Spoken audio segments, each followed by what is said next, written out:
प्रश्न, नवलोक प्रबंधन प्रमुख विशेषताएं बताइए। उत्तर, नवलोक प्रबंधन मार्केट थेचर और रोनाल्ड रीगन की नीतियों से उत्पन्न हुई, जो 20वीं सदी के अंत में अपनाई गई थी। यह सरकार के कार्यों के असफल और अप्रभावी प्रणाली के खिलाफ एक नई आशा के रूप में उस नवलोक प्रबंधन को प्राप्त करने पर ध्यान केंद्रित करता है। एफिशिएंसी, दक्षता, सेवा के प्रभावी वितरण। इकोनॉमी, अर्थव्यवस्था, संसाधनों की बर्बादी नहीं। इफेक्टिवनेस, प्रभावशीलता, विशिष्ट समस्याओं पर संसाधनों को लक्षित करना और समस्या को हल करने के लिए नेतृत्व करने वाले लक्ष्यों की विनिर्देशन सुनिश्चित करना। डेविड ओसबोर्न और टेड गेलर ने सिद्धांत रूप से नई सार्वजनिक प्रबंधन की अवधारणा को 1992 में प्रकाशित अपनी पुस्तक में सरकार का पुनः आविष्कार करना में प्रस्तावित किया था। सार्वजनिक प्रशासन में पहला बड़ा बदलाव नई सार्वजनिक प्रशासन के आने के साथ हुआ, जबकि दूसरा बदलाव नए सार्वजनिक प्रबंधन के आने से हुआ। हालांकि नए सार्वजनिक प्रबंधन शब्द को क्रिस्टोफर हड ने 1991 में प्रकाशित अपने प्रसिद्ध लेख सभी मौसमों के लिए सार्वजनिक प्रशासन में उजागर किया था। एनपीएम का जोर प्रदर्शन पर आधारित मूल्यांकन पर है, प्रबंधकीय स्वायत्तता, सीमित तर्कशीलता की अवधारणा को पहचानना, लागत कटौती को प्रभावी ढंग से प्राप्त करने के उपाय, प्रोत्साहन, गुणवत्ता में सुधार, लक्षित आउटपुट, नवाचार, जिम्मेदारता, बाजार उन्मुखता, लचीलापन, विकल्पों की उपलब्धता, प्रतिस्पर्धा की पहचान, बेरोजगारी और डिस्काउंटिंग। यह राज्य के विपरीत बाजार की भूमिका और महत्व पर जोर देता है, क्योंकि एनपीएम ने माना कि बाजार वह कुंजी है जो समाज को विनियमित करती है। यह उदारता, निजीकरण और वैश्वीकरण के नए वैश्विक परिवर्तनों को संबोधित करने पर केंद्रित था। नवलोक प्रबंधन की मुख्य विशेषताएं। प्रबंधन, प्रदर्शन के अनुसार मूल्यांकन और दक्षता पर ध्यान केंद्रित करे। मंत्रिमंडल प्रणाली की डिसएग्रीगेशन और डिस्प्लेगेटिंग और सेवा स्थानांतरित करना, यूनिवर्सिटी मयों को कम स्तरों पर। लागत को कम करने के तरीके। प्रबंधन की स्वतंत्रता, ग्राहकों की जरूरतों को प्राथमिकता के रूप में रखें। राजनीति और प्रशासन की डाइकोटोमी को पहचानना। बेहतर सेवा वितरण के लिए सूचना प्रौद्योगिकी का उपयोग। सार्वजनिक क्षेत्र द्वारा निजी क्षेत्र के प्रबंधन प्रथाओं को अपनाना। नवलोक प्रबंधन के सिद्धांत आधार। नई सार्वजनिक प्रबंधन के 3 सैद्धांतिक आधार है। अधिकारों की नई दर्शन, सार्वजनिक दृष्टिकोण, नियो टेलरिज्म, नव अधिकार दर्शन। सन 1950 के दशक की शुरुआत से नए अधिकारों की दर्शन ने पूरे कल्याण प्रणाली पर हमला किया है।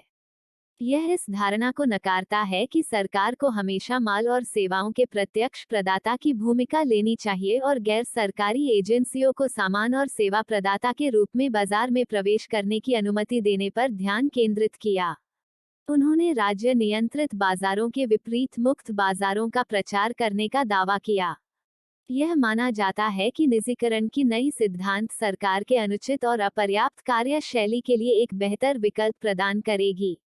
यह माना जाता है कि मुक्त बाजार अर्थव्यवस्था, निजीकरण, बढ़ी हुई उन्मूलन और वित्तीय सेवा प्रणाली के बजाय बाजार अर्थशास्त्र पर ध्यान केंद्रित करना नए वैश्वीकरण युग में प्रशासन के बदलते प्रभावों से निपटने के लिए सबसे अच्छे तरीके हैं। लोक चयन दृष्टिकोण। सन 1960 के दशक में लोक विकल्प के दृष्टिकोण ने नई सार्वजनिक प्रशासन के साथ संघर्ष किया। विंसेंट ऑस्ट्रोम, अमेरिकी सार्वजनिक प्रशासन में बौद्धिक संकट के लेखक और इस सिद्धांत का मुख्य प्रचारक, ने पारंपरिक बारोक्रेटिक प्रशासन को लोकतांत्रिक प्रशासन के साथ बदलने के लिए वोट दिया।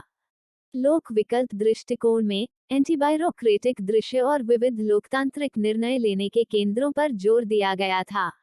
यह सार्वजनिक सेवा वितरण की समस्याओं पर आर्थिक तर्क का उपयोग करने पर भी ध्यान केंद्रित करता है।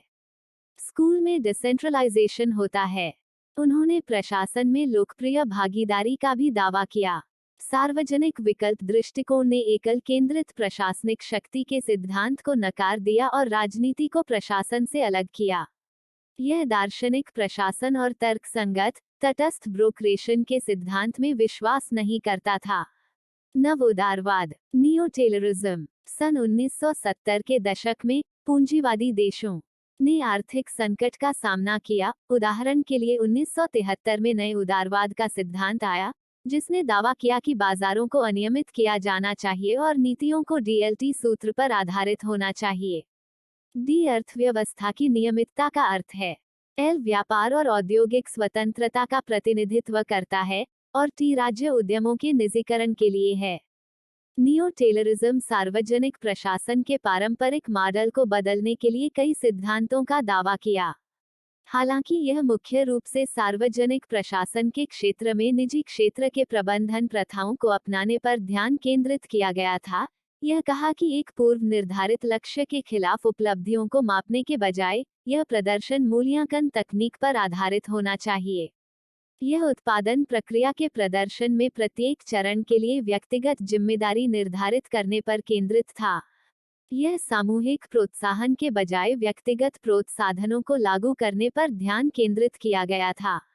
प्रस्तुति समापन। आपका धन्यवाद। Disclaimer. This notes has been made after a lot of research, yet the accuracy of the answers may vary. The author assumes no responsibility or liability for any errors or omissions in the content of this notes.